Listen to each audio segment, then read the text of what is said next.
அஸ்ஸலாமு அலைக்கும். Mutton liver gravy என்னோட ஸ்டைலில் செஞ்சுருக்கேன். கண்டிப்பாக செஞ்சு பாருங்கள். செம்ம டேஸ்ட்டாக இருக்கும்.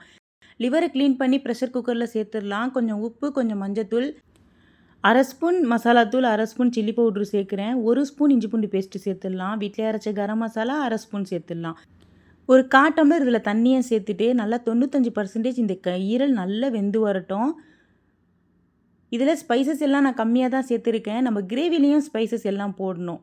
ஒரு ப்ரெஷர் குக்கரில் 3 டேபிள் ஸ்பூன் எண்ணெய் சேர்த்துட்டு 2 வெங்காயம் கொஞ்சம் நல்லா வதங்கின பிறகு ஒரு தக்காளி, 2 பச்சை மிளகா, 2 ஸ்பூன் இஞ்சி பூண்டு பேஸ்ட்டு, காரத்திற்கு மிளகாய் தூள் சேர்த்துடலாம். 1 ஸ்பூன் மசாலாத்தூள், 1 ஸ்பூன் கொரியாண்டர் பவுட்ரு சேர்க்குறேன். கொஞ்சோண்டு மஞ்சத்தூள் சேர்த்துட்டு கொஞ்சோண்டு உப்பும் சேர்த்துடலாம். வீட்டிலே அரைச்ச கரம் மசாலா 1 ஸ்பூன் சேர்த்துடுறேன்.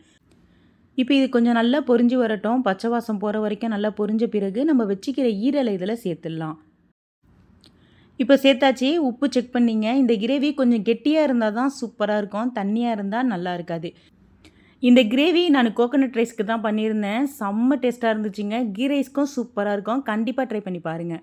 இப்போ 3 டேபிள் ஸ்பூன் நான் தயிர் சேர்த்துருக்கேன். தயிரை நல்லா மிக்ஸ் பண்ணி சேர்த்துட்டு கொஞ்சம் மல்லிக்கீரை சேர்த்து மூடி வச்சு ப்ரெஷர் குக்கரில் சவுண்டு விட வேண்டாம். ஒரு 15 நிமிஷம் சிம் ஃப்ளேமில் வச்சு எடுத்திங்கன்னா சூப்பராக ரெடி ஆகிடும்.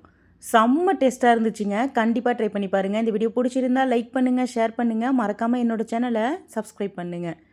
அஸ்ஸலாமு அலைக்கும்.